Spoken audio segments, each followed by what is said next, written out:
Good afternoon and welcome everyone to the September 8th edition of Office Hour Live. This is a production of the Community and Economic Development Unit here at Central State University Extension. And joining here with us today is myself as your moderator, Eric Smith. I'm an educator in the Community and Economic Development field. Also with us is Ambrose, also an educator in the Community and Economic Development Unit. Amber will be joining us shortly, the third of our team. And this show happens weekly, and we have various speakers and themes where we dig into all things community and economic development. For the month of September, we're focused on the theme of Heartland Rising, Ohio's communities that are taking charge of their own prosperity and how yours can too.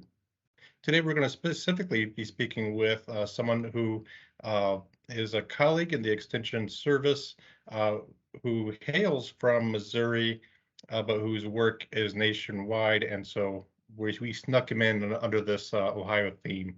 But we're really excited to have David Burton here with us.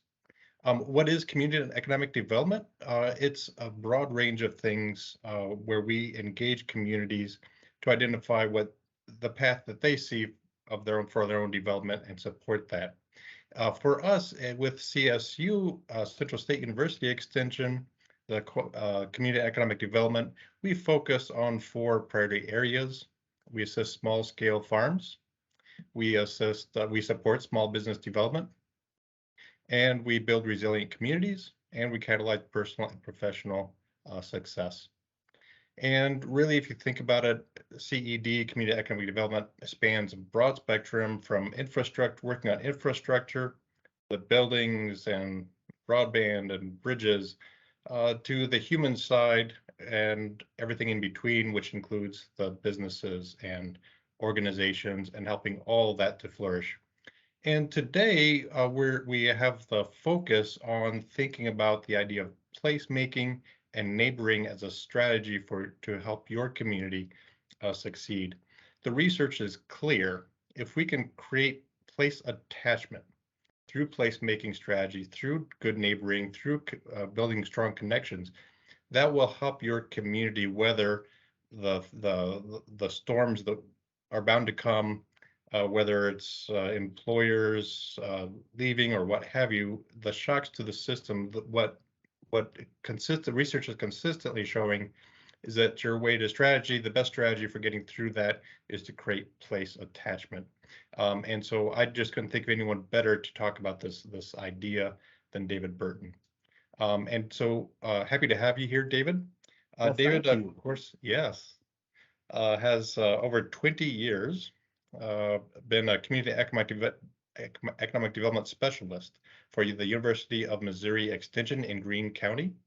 He creates impactful and sustainable community-based educational programs on topics related to leadership, heritage tourism, media relations, and becoming an engaged neighbor.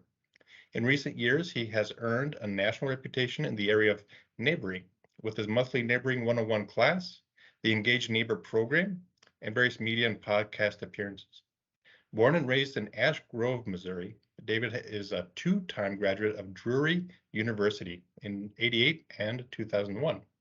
He and his wife, Stacy, live in Republic, are active members of Ridgecrest Baptist Church, and have 2 grown children, Lauren and Matthew, wife Megan, and their dog Otis.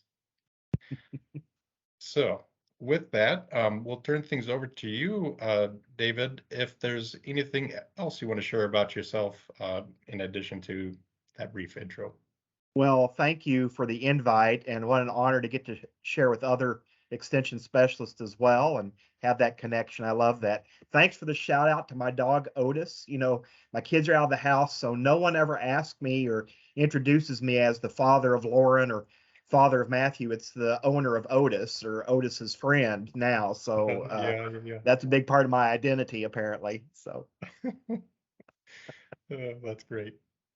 Well, I love to have the chance to talk about neighboring, and if I go long on a question or segment, you're just going to have to give me the television wrap up so we can jump on. It's a topic that's become near and dear to my heart for sure on a personal level and a professional level as well. I've been with the University of Missouri for 21 years.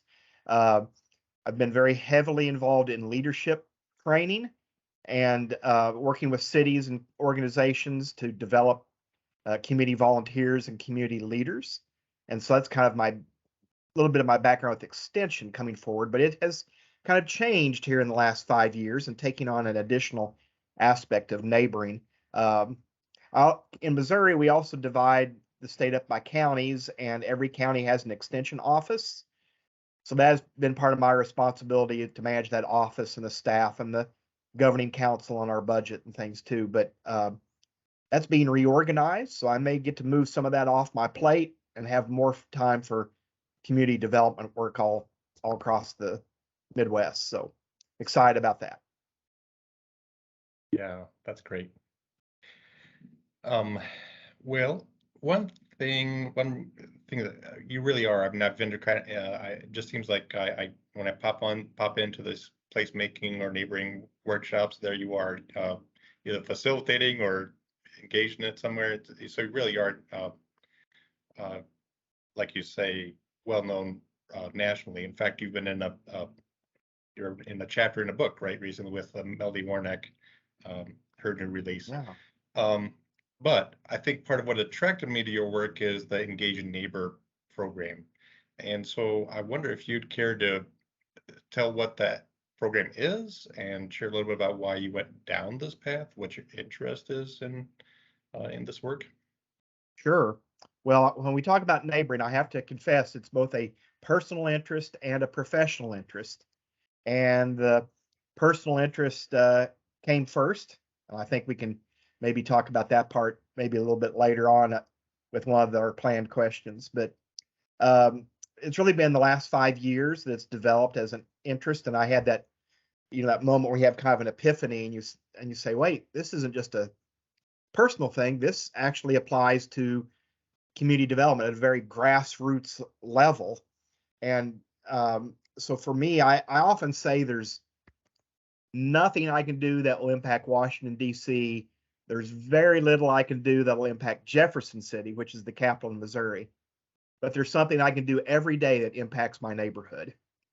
And so it's a day by day choice and a day by day lifestyle to have those interactions and have that impact. And I've seen great things happen in just, personally in our own neighborhood, but professionally, it has also grown. It's really become such a hot topic in the last 4 to 5 years. Kind of think, Dave Runyon wrote a book about 11 years ago called The Art of Neighboring, which got a lot of people talking about it, especially in Colorado and some Western states. But in the last 4 to 5 years, there's just been this explosion of books and all sorts of discussions and cities taking on new endeavors to look at neighboring and the importance of our neighborhoods. It just touches so many things. And so when we decided to make that a part of my work at the University of Missouri, the first strategy was really that we didn't have a strategy because we weren't exactly sure what would work. And we just started throwing everything at the wall, so to speak, and everything would come up. We were doing, one-off classes and series and things online and just trying to see what gained a foothold and got some attention. We did some pilot projects and some research, and now 5 years in, those things are being tailored down and narrowed down a bit, which I know we'll talk about some of those. But we just tried a little bit of everything, and I'm glad to talk about some of those items now, or we can save some of those for later. We'll go wherever the conversation needs to go. Well, like I mentioned, we tried some classes and things online, especially during that initial part when everybody was home more often and Zoom was a better tool. Some of that attractiveness has maybe faded a little bit. At least that's kind of my experience. But I still do a monthly program called Neighboring 101. And I know we'll provide some links at the end for people if you want to register for that. It's a free class, and at least for the remainder of this year. And we just have guests in. I have guests in from all across the country on this topic of neighboring. trying to touch different aspects of this topic. We've got about 500 people in the class, some who choose to attend live, some who watch the video after the fact. But just getting people, there's power in talking about these ideas and sharing ideas. There's also power in people realizing they're not the only person with this nutty interest, right? Sometimes you feel alone and like you're the only one that thinks about these types of things. So it's good to hear from other people that are equally engaged and share ideas. You learn from other people, steal or borrow ideas from other people all the time. So there's power in that. And then I do some more local groups in the Southwest Missouri area that we call Becoming an Engaged Neighbor, and it's a smaller 6-hour series. And we actually use something called the Neighborhood Field Guide, which is available from the Hopeful Neighborhood. It's a really good tool and is really focused on asset-based community development, which is why I love using it as a tool. So those are more the small groups. And then I really promote some weeks and events, National Good Neighbor Day, which is September 28th, and rallying people to do things around that date. In Missouri, we're going to celebrate for a whole week this year. We can talk about that later. And then also Mr. Rogers' birthday in March. That's March 20th. We call Won't You Be My Neighbor Day. And we've done for several years a big event with the library district to connect around that and this idea of acts of kindness and paying it forward in your neighborhood. We do something called Lawn, which stands for Lawn Art with Neighbors, which is all about public art and creating it with your neighbors. That's in the spring. And then we also do 4 classes a year called Leadership Access, which rotates communities in this area, and it gives people access to the movers and shakers and the people they should know in that community. And then also gives some leadership skills, teaches about neighboring, and gives them ways to get involved as a leader or a volunteer in their own community. So that's kind of and Neighborhood Leadership Academy. How can I forget that? That kicks off next week in Missouri. We've got about 60 people across the state in that. That's a 10-week course. So that's the main things that fall under that umbrella of our Engaged Neighbor program. Yeah, that's great. And when you mentioned that, it's things are kind of exploding and sort of nationally, awareness around the importance around this, and I think part of it's the research behind it, right? At an individual level, the impact on our health, right? If we're not connected, the impact on our physical health and definitely the mental health, and at a neighborhood level, the impact on safety if we're not more connected, if we're disconnected, the impact on safety. So there's so much research and data behind why this is a key strategy. Absolutely. So is that part of what made you move this direction with the program a little bit, or that is partly the case because it did have those connections. I mean, my personal story, Eric. I mean, the truth is, I thought I was a great neighbor, and I would have said that. I'm like, oh yeah, I'm a great neighbor. I don't hate any of my neighbors, and I'm great. I'm quiet and I leave them alone. And that's kind of the cultural narrative of what it means to be a good neighbor. We've got there over time here. It's certainly dramatically different from the 1950s, where being a good neighbor meant being socially connected. But now, I mean, the culture literally says a good neighbor is someone who's quiet and leaves people alone. In fact, we're wrapping up a research project here in Southwest Missouri, surveying people throughout the region about different aspects of neighboring. And the last question in there is about what makes someone a good neighbor. And we give them 30 things to pick from. And the top of the list are quiet and leaves me alone. I mean, literally, far and away, the 2 top choices. Now, we're also doing that same poll with people who've been through our class and some of our programs. And I'm happy to say those 2 things are not at the top of their list for people who've gone through the class. But it's we're trying to change a cultural narrative, and sometimes we don't even realize the impact of the culture on us, right? There's this story about these two young fish are swimming through a lake, and an older fish comes swimming toward them. And the old fish says, "Hey, boys, how's the water?" And the two young fish look at each other confused, and one says, "Water? What's water?" I mean, they're in the middle of it. They don't even recognize the importance and the impact on them. And that's kind of what culture is for us, for neighboring. So that's definitely where I was. And I just had this moment when we looked around and realized that we only knew the names of one set of neighbors that lived near us. And we've been here for 18 years. People had come and gone. And so we just had apathy. We didn't even care to get to know them. And we just had a personal conviction that we should be doing a better job of that. And in the process of doing that, in the process of developing those relationships ourselves, that's when I started seeing, oh, this actually has great potential for our community and our neighborhood. And really, it's about developing those relationships. That takes time. It's not just a one-time thing. I mean, we did knock on doors and deliver cookies and reintroduced ourselves with our contact information. That's the way my wife Stacy and I did it. That's not the way you have to do it, but even that one-time thing, that doesn't by itself establish a relationship. It's a regular process. It's a regular thing. I try to practice what I call one.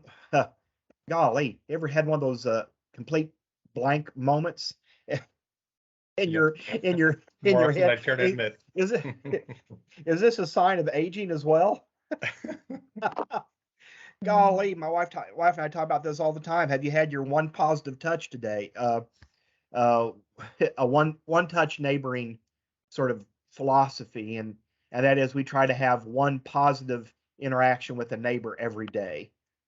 Sometimes it happens in the morning when I'm out walking my dog Otis, but some days are different, and it's the end of the evening. We're in the house and we're realizing, man, we've not seen or heard from a neighbor all day. Who can we text? Who can we check in on?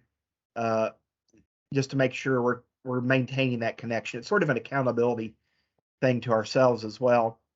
But those relationships take time, and I've been reminded, I think in the past with some interactions, that in American culture that bar of what makes someone a good neighbor is set really low.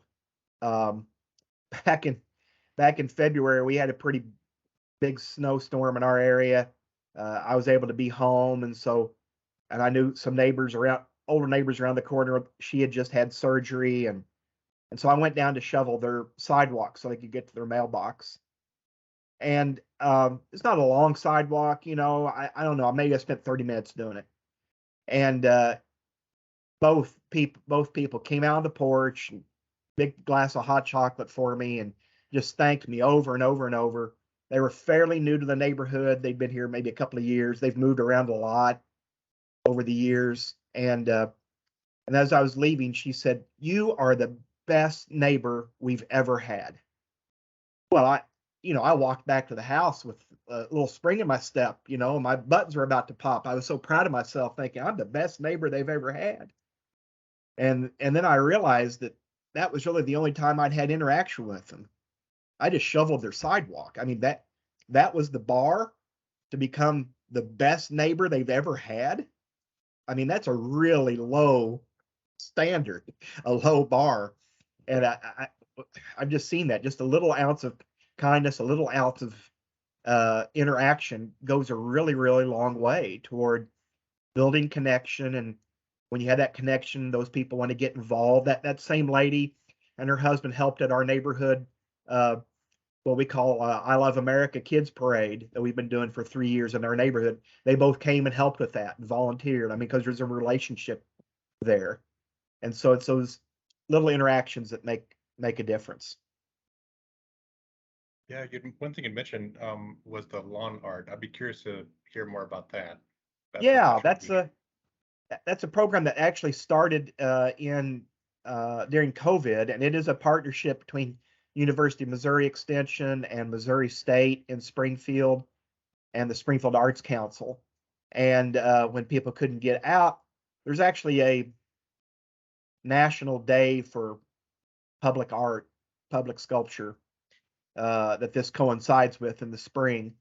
And the acronym worked with lawn art with neighbors. And the original idea that first year was just getting people to do some sort of art in their front yard. And we created a map so people could bike or ride or drive around the county and see these public art displays. And students and teachers and groups, people had a lot of fun with that idea.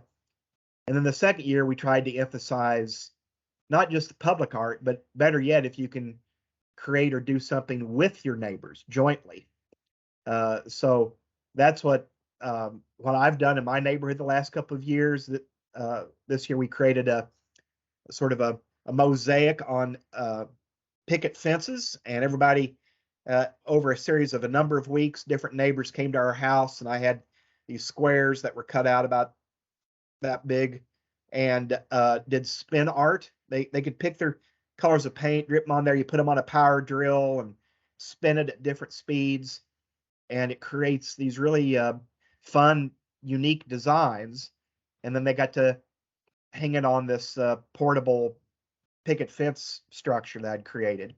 And so it gives that, it builds on that image of we're all unique. We all have unique characteristics, but joined together, we make a neighborhood. And that's actually displayed at the very front of our neighborhood now at the entrance, so to speak, the main road that comes in. And then this next year, we're going to do a paint by numbers mural, kind of for that same program, that same sort of display. So, but it was a great way to connect with neighbors, some neighbors that I hadn't had a lot of time to visit with. You get to visit a lot when their kids are spinning disc of art and paint's flying and things. You get to talk about all sorts of things, but it was a fun way to make connections and get people involved. And there's been a lot of comments and questions about that public art. Some other neighborhoods in town are like, well, how can we do that? How can we get started with that? The city's been very interested in it and gave us allowed us to use a corner of land that they mow and keep up to display it. And so a lot of interest in that in terms of placemaking. Public arts can be a big part of that. Yeah, for sure. We all, real quick. I'm sorry. I'm just going to say we all have gifts. And I guess that's the other part about neighboring is I didn't know my neighbors. I didn't even know their names, and I sure didn't know their gifts. And so you have situations, an older gentleman down the street that I never spoke to in 18 years, but I would see him out mowing his yard and working. And frankly, he always looked angry. People have there's a term for it when your resting face just looks angry, and he didn't wave, it just so I didn't have any interaction. And you see that over a period of time, you start building up this own narrative. You think, well, he must be a serial killer, right? Or something, in your own mind.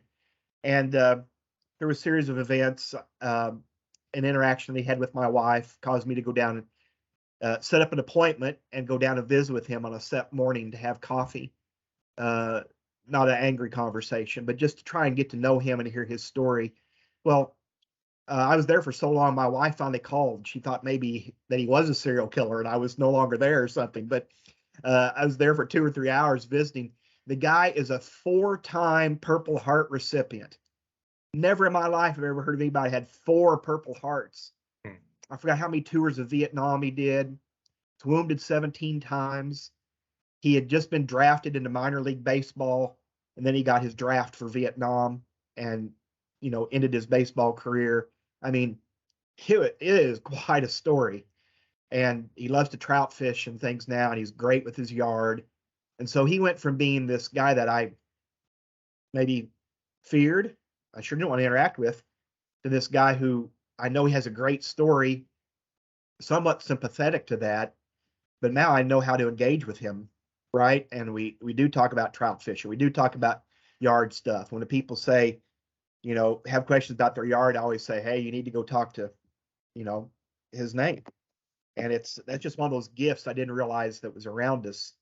And you don't know if you don't work to get to know people that live near you. Yeah, thank you for sharing. And those are important stories. And all that weaving together, the people bumping together, creating those opportunities, right, for people to Mhm. discover their gifts, finds a way to be contributors toward a shared future, a common good.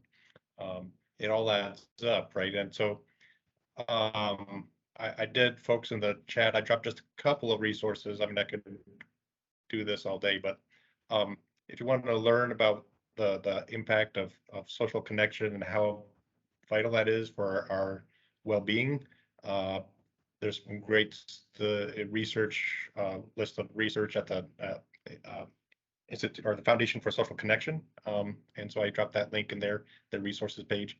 Um, and then, but also if you are our community leader and you're thinking about how do I build, a future resilient prosperity for our community, this also has an impact on that. In fact, there was research done by the Knight Foundation in multi community, several state research project, thousands of people surveyed, and it was really interesting. And they correlated the work between what people prioritized and how well a community was doing economically and how well it managed to get through tough times.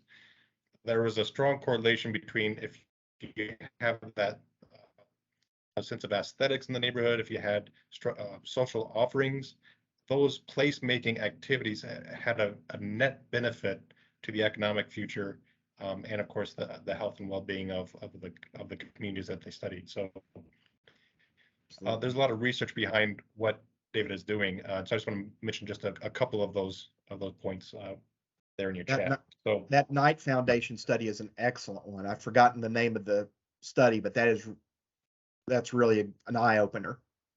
yeah, for sure. So we've been talking about kind of your personal work and what's happening in the Republic, and your neighbor that you've gotten to know and got to know a story, and how people are contributing to the lawn art, and fairs and so forth. I wonder if you could share a little bit about, I think something that's interesting with your story is you keep expanding expanding your scope, right? So it was your neighborhood, then Greene County, and then you've now expanded that again to think about even pushing the legislature there in Missouri to adopt a Good Neighbor Week as a way to keep the ball rolling on this. I wonder if you care to share um, about Good Neighbor Day, and then how that piggybacked to Missouri Good Neighbor Week. Yeah, yeah. That the first time I tried to do something with Good Neighbor Day, I think that was 5 or 6 years ago, and I was just doing it in my own community of Republic. And the city agreed to kind of partner, and we did a mailing and I think some social media stuff, and we had a kind of a link reporting mechanism that was unique for the city of Republic, getting people to take action on Good Neighbor Day and let us know what they had done. And I think we had 89 people report that first year, and a couple of people did block parties and things. And so there was certainly some interest in that. And um, it the challenging piece is, I mean, you're creating awareness about what neighboring day is, and then you're asking people to take action, which many do, but that the challenging part is getting them to tell you about their action and tell them that you've done something. And so you hear a few of these little qualitative stories along, and we did collect some good ones through the survey, but felt like there was a lot of low hanging fruit that we were missing still. Could And I pause real quick and just make sure that folks are aware? So Good Neighbor Day is actually on the books. yeah, So it came in under the Carter administration.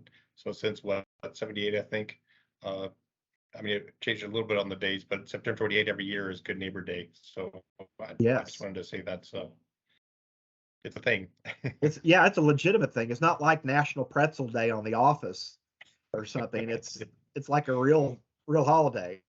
So it's a fun one to build things around, because you just have a lot of there's a potential to build a lot of synergy around that idea at that time. And I often say when anybody's talking about neighboring, we all benefit. So, whether it's businesses or organizations or neighborhoods or whatever, if they're doing something around that time, it just builds that synergy. Not that one time is going to fix everybody's problem, right? But if they can do that and have a good experience, then hopefully it energizes them to do something again, right? And again, to create a pattern of ongoing neighboring interaction.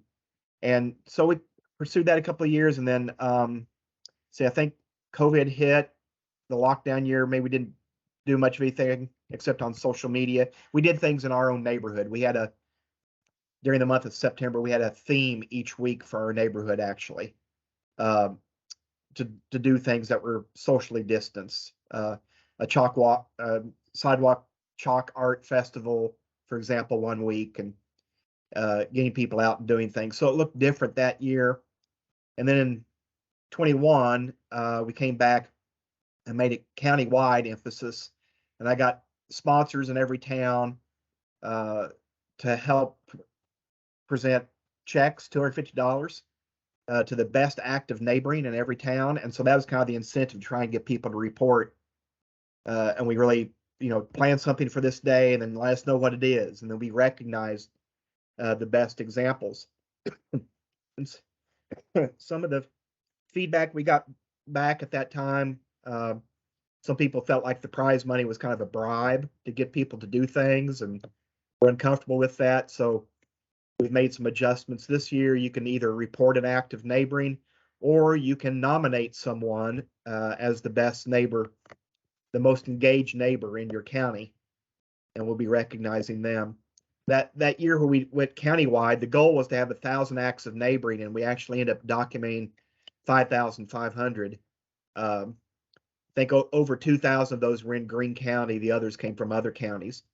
And so when I was telling my state representative about that and what we had done and the interest in it, and I just was talking like a dream thing, and I just said, it'd be really cool if we had a whole week sometime in Missouri, if that became a thing to celebrate neighboring.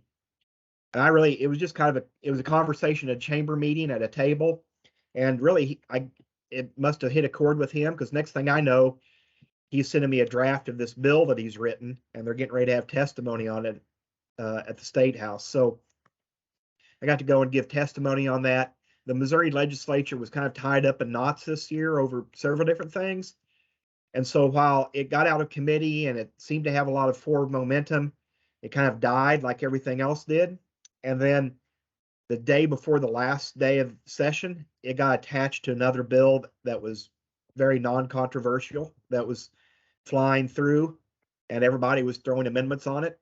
And Missouri Good Neighbor Week was one of the amendments that got included and then got signed by the governor. So it's taken on really a statewide dimension. And the strategy there, because I sure can't do statewide, I'm still taking care of, really focused on Greene County, but either our extension council or other partners in every county, we're asking them to come up with ways to recognize the best act of neighboring and to recognize and honor the person who's selected as the most engaged neighbor in their county. And every county has a contact, and they get to make those selections and do that recognition. We've got 56 counties that have at least communicated to me who their contact person is. And we're collecting all those nominations through a central portal at MissouriGoodNeighborWeek.com. And then the counties will get the things that come from their counties, and they can sort through for the award winners. But we want to recognize those great examples. That's really an important part of getting people to latch onto the idea, is the storytelling that can go with it, right? The example of, this is what this person did, you can do this too. This is Joe Doe here is a great neighbor, an engaged neighbor, and this is why. And you can do these types of things. That storytelling is really important. And then you're even expanding your focus even broader, right? So Yeah. now there's the National Good Neighbor campaign. Do you care to share a little about that? Yeah. Well, it kind of came about from two different directions at the same time, because of some things that I had done here in my own neighborhood. Um, and someone made me aware of an organization called Neighborhoods USA. They've been around for 48 years. It's a volunteer-led organization, but they are statewide.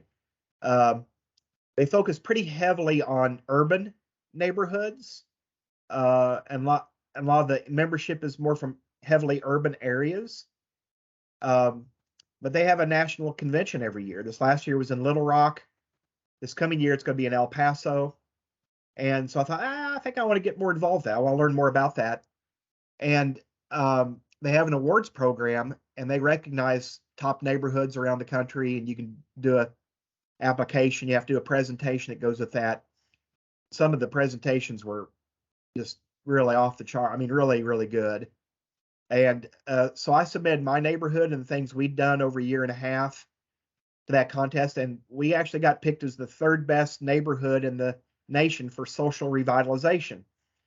And so that gave me a chance through my presentation and through a presentation I got to give after that to really talk about National Good Neighbor Day and the importance of that as a stepping stone to doing neighboring.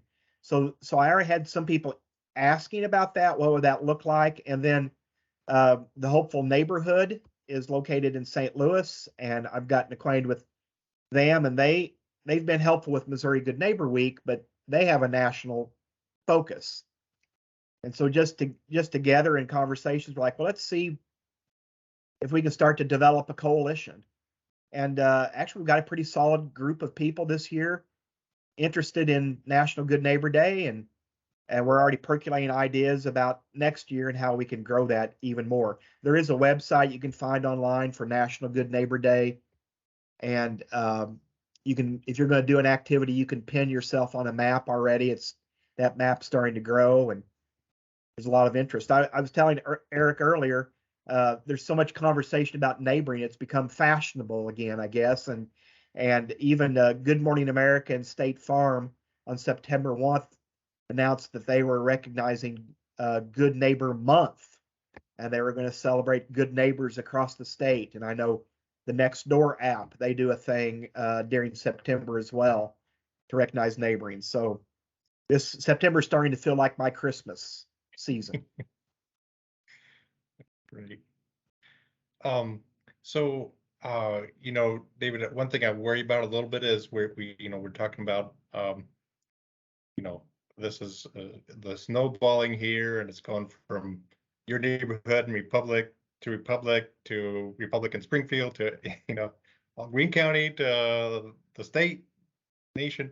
And I know sometimes, a community might be listening in on this and saying, that's wonderful, but, I'm community XYZ, and um,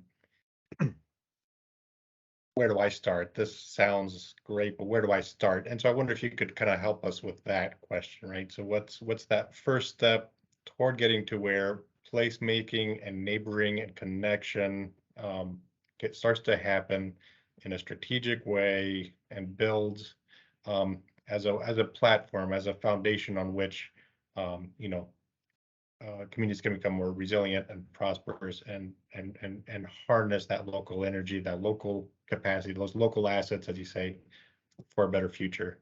So yeah, Yeah, where would you, talking to community, where would you say that, start here? it's it's so important to have that knowledge of first step, right? That we've Yeah. discussed. And so, on a personal level, that first step needs to be learning the names of your immediate neighbors. You can't build a relationship with someone you don't even know their name. And so that's the first step. Now, what is the first step for a community? That answer ranges widely from community to community, but there are certainly a lot of individual and community success stories. What I think of one individual success story. I think this lady named Kristen Shell. She wrote a book called The Turquoise Table, and she ordered a picnic table that she couldn't fit in the backyard, so she put it in her front yard instead. And the picnic table became the gathering spot for the neighborhood, and it changed their family and the whole neighborhood. So that became a place making for that neighborhood. I know some towns in Missouri that have gotten turquoise picnic tables and they've put them around the courthouse and things to try and create this neighborhood gathering and stuff with various degrees of success on that. But there seems to be a lot of interest in Missouri, at least among communities, in developing sort of city organized, but not necessarily city led neighborhood associations. And these don't come with rules or dues, but these are really focused on social revitalization, connectivity, and it gives the city some ways to engage with citizens in new ways, whether it's block parties or things like that. So though that doesn't happen overnight, that's the direction we're taking here in Republic. And so instead of trying to create them all across the city all at once, we're launching one on National Good Neighbor Day. And in my neighborhood, centered around an asset, which is a small pocket park. And so we're going to try and center activities around that existing asset. And so that's the first step. That's the pilot project. And then there's step 2, 3, and 4, kind of develop a neighborhood council, neighborhood association throughout the city. For some cities and things, this looks more like an event or a festival of some sort. Think of Kellogg, Michigan. They do a big festival up there, the world's largest breakfast meeting, and because it's the home of cereal, and they line the main street with tables, and you come and get a bowl and you fill it with your favorite cereal. Yeah, you have breakfast with your neighbors. I mean, it's like their big community bonding thing, their big identity. So there's different answers for that for different communities, right? So it could be an event. I guess the important thing with that to keep in mind is that you as a community leader, that you're part of the answer to this, right? You need to be leading by example and by getting to know your immediate neighbors and doing things with your immediate neighbors. That gives you credibility to talk about stories and the impact of neighboring and what that could look like if the whole community embraces that idea. So it begins with you. You can't just write a check and have somebody do this for you. It's we have to take action ourselves. So neighborhoods or communities. Some communities have had successes in doing a roundtable. I can think of one that did a roundtable with churches in the neighborhood and say, what is this going to look like? How can we do better at neighboring? And in that Missouri community, they came up with a thing that they call Love Thy Neighbor Week. And it's kind of like, what was the show where they would come in and rebuild a person's home in one day? Extreme Makeover. Yeah. And so it's a bit like that. This last year, I think they did 13 homes. Not all of them had to be rebuilt. Some had to be re-roofed or remodeled in other ways, but they all come together and they really kind of plan for it all year long. And this is like, one big community activity, and that touches a lot of buttons, right? In terms of placemaking, developing, improving your local neighborhoods, a lot of things. So the journey begins with the first step, and it doesn't have to be a giant one to begin with. Yeah. No, that's definitely wise. Start with what's already present, right? Correct. Just take that first little step for sure. You mentioned asset-based community development. I'd be remiss not to put the ABCD Institute, drop that in here. Yes. As a resource for you. And let's see, for placemaking too, kind of one of the go-tos is what is it? I'll drop it in here. With the national organization, it's out of New York. I'll drop that in. Out of DePaul. ABCD Institute. So I'll drop a couple of resources in addition, but you may also have some resources, David. If you want to share, if there's anything else you want to share, you can send me a list. I'm going to drop that entire list in the chat. And those include like your neighbor 101 week. Yeah. Yeah, we'll add a few of them in there. I can drop them in there right now. Oh, I just dropped them.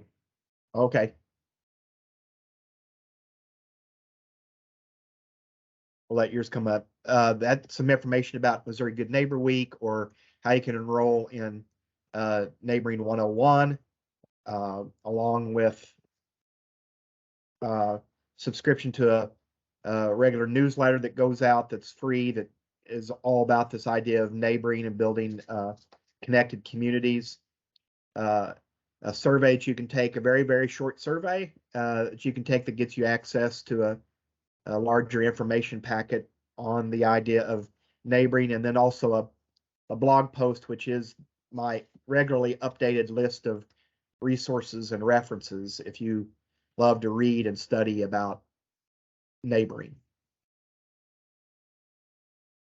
Yeah, it's quite extensive and really helpful. So appreciate that.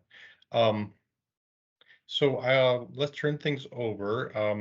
As we wrap up the moderated portion, if there's anyone that wants to come on, feel free to do so. Ask your question or drop it in the chat.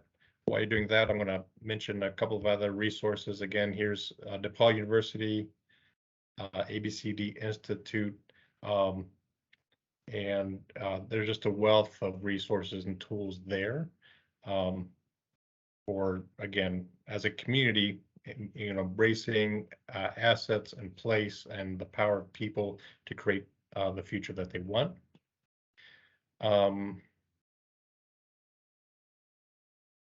Yeah, and I'll pull up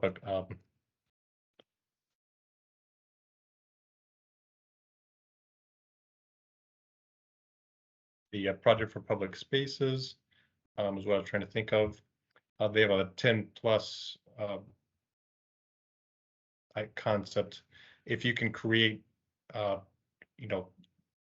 10 kinds of bump opportunities in a space, in a neighborhood or a community, you start to create some real momentum from that. And so I'll drop them in the chat as well, just so you have that information. And they have a lot of research and tools and how to kinds of booklets for placemaking as well. So let me open it up then with that, and let's see what kind of questions, what might be on your mind.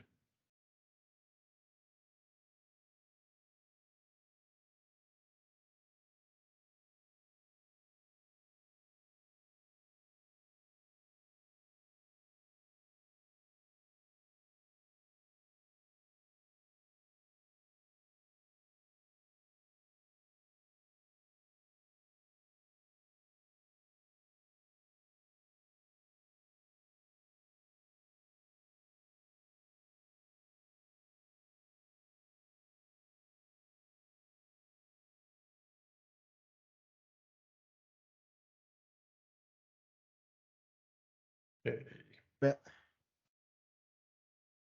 Eric, you may have some additional thoughts on this as well. I'm not sure that I've read materials that talk about neighboring and divided between majority groups or minority groups.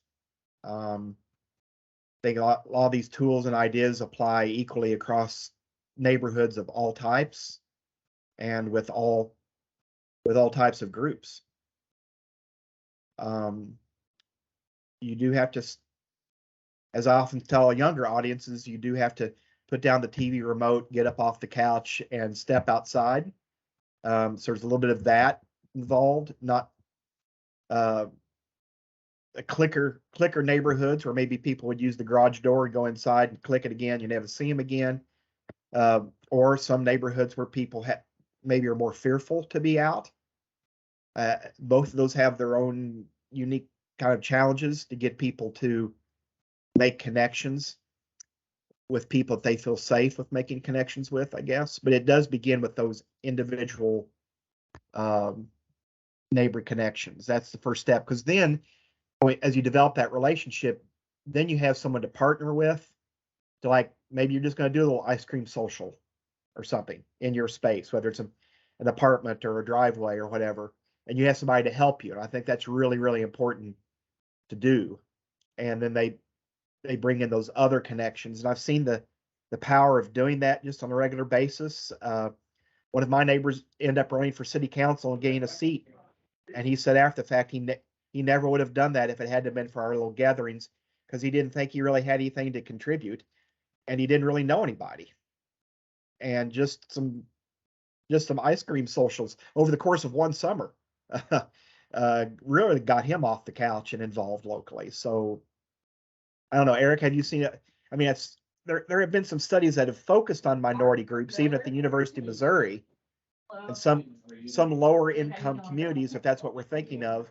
Uh, there's even a tendency toward more connectedness and more neighbor relationships than in wealthier neighborhoods, where there's a tendency more toward isolation and I can do this all myself sort of thinking. Well, I think what would be even more powerful would bring Amber on. She's got her hand raised. And I don't know if you have a Oh, response to that, if you have another question or a response to that, but You know me, it's a response. yeah.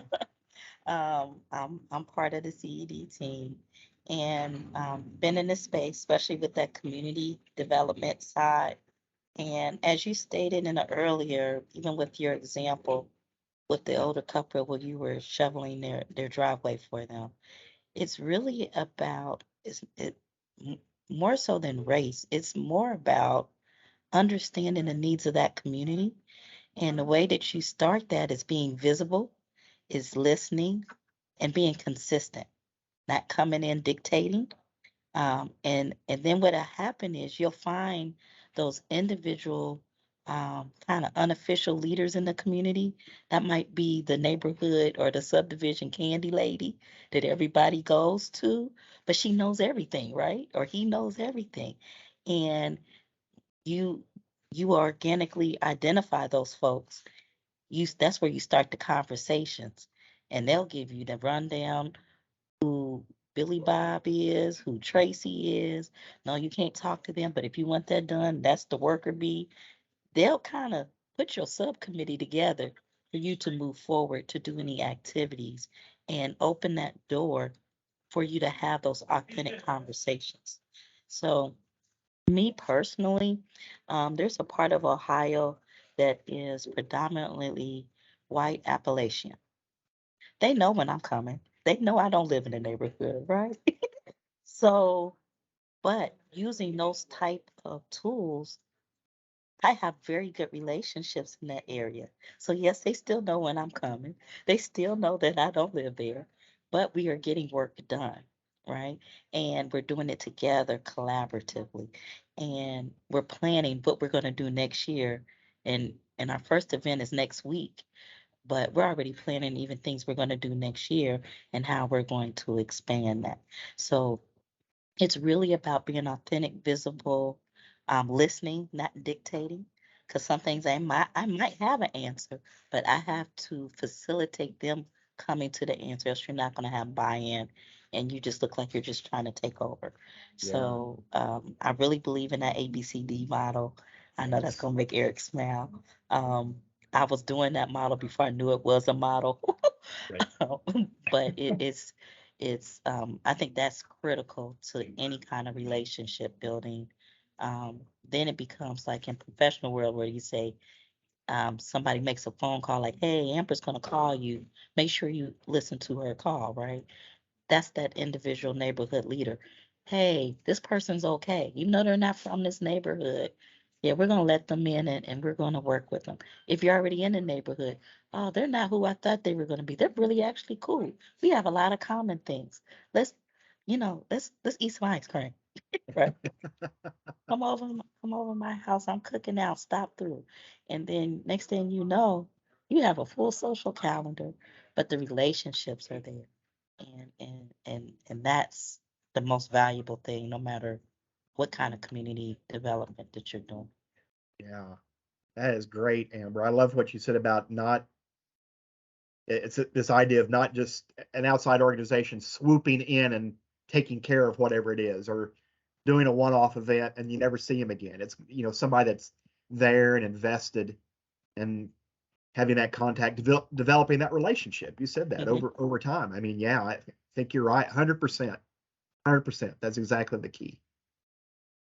So I know, this is one of the other things too, if you're a community listening in, and I think something to think about, right? So you've got someone like an Amber who's a connector, right? She just, that is Amber, right? She knows anybody and everybody.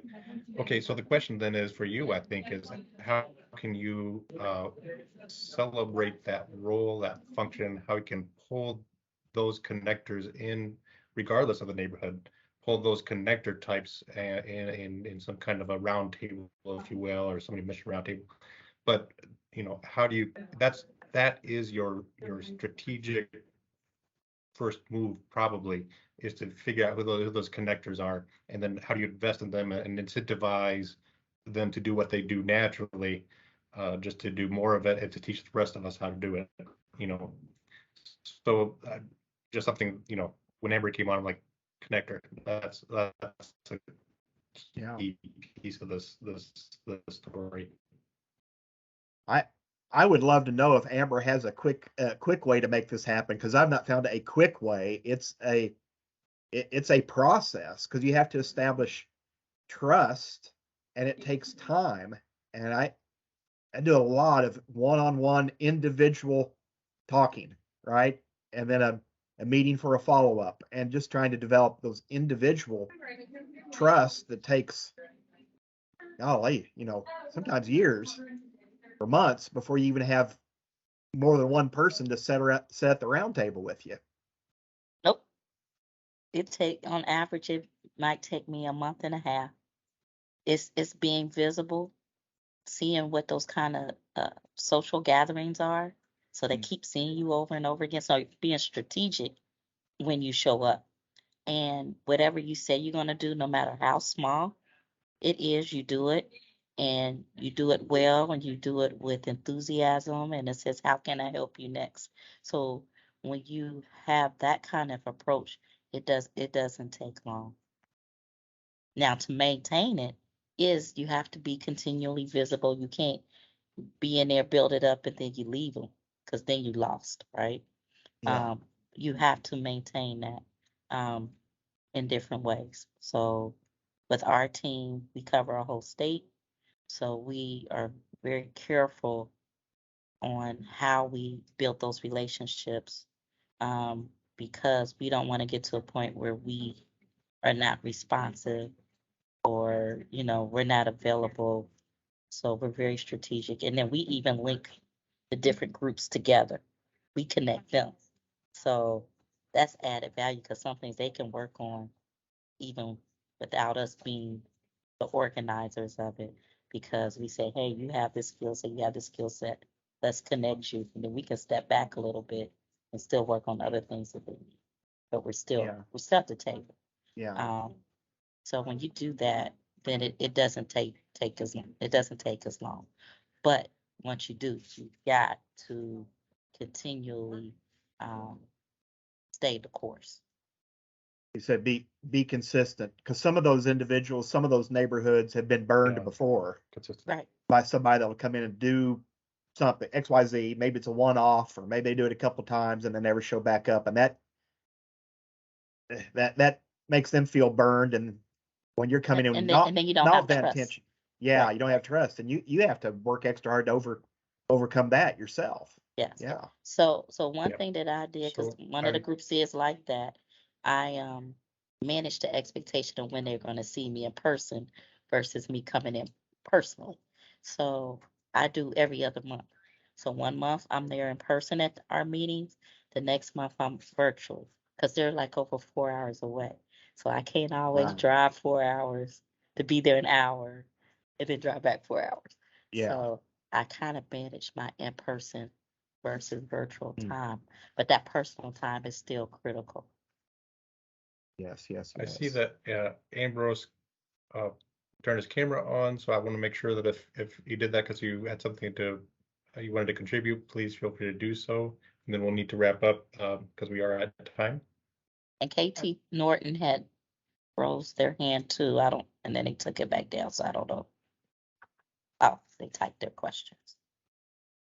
They typed it in the chat. Yeah, I didn't have much more to add. I have appreciated this discussion here this afternoon, and yeah, I mean, I think that everything that I was thinking has sort of been said when Amber was making reference to being there, being strategic, being consistent.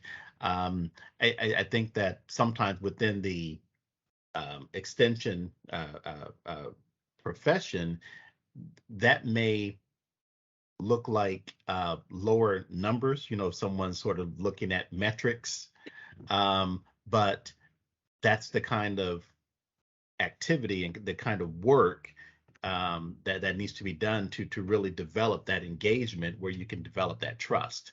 So I'm not sure how you would actually sort of measure that, but that's an important thing I think that Amber made reference to. Yeah, we're all an extension, so we're always getting asked about numbers and impacts, aren't we?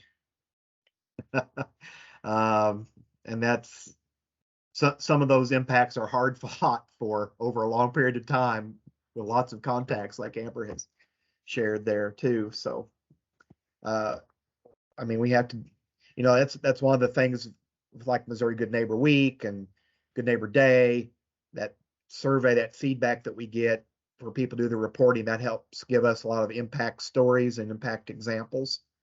It's a mine for that, and that's a big help. And some of the others, are a longer reporting time, longer stick to itiveness. I have found, at least in the University of Missouri so far, a genuine interest in this whole idea, and really, I wouldn't say a blank slate. I wouldn't want to be on the record saying that, but a pretty open slate, open arms to pursue the idea, pursue the work. Yeah. Well, that's great. And thanks to everyone listening in, and those who, of course, will be following up, they'll be listening to the recording. And quickly, Amber dropped our contact information in the chat. Make sure you grab that before we sign off. KT, I know you maybe had some follow-up questions, and we'd be happy to, just to think through things with you. Please feel free to contact us. And I wanted to close out with a quote, one of my favorite quotes from Margaret Wheatley. She's, of course, a famous author, just thought leader in this space, but she says, whatever the problem, community is the solution. And that's just something to be thinking about as we move forward.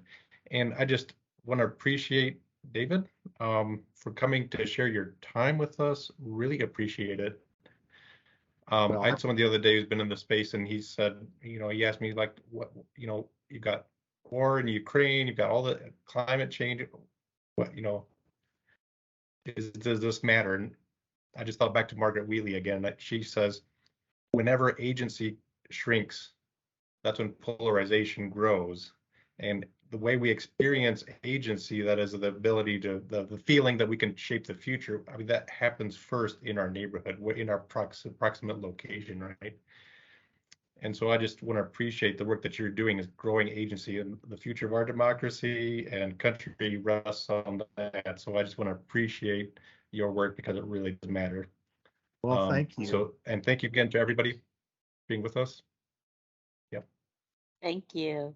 And this will wrap up our today's session with Office Hour Live. We appreciate everybody. Awesome. Thank you, Eric. Yeah. Thanks, David. And make sure you go onto that National Good Neighbor Day site and put your pin on the map that you're going to do some neighboring. And also, the show will be eventually added to the Central State University Extension YouTube page. So feel free to peruse other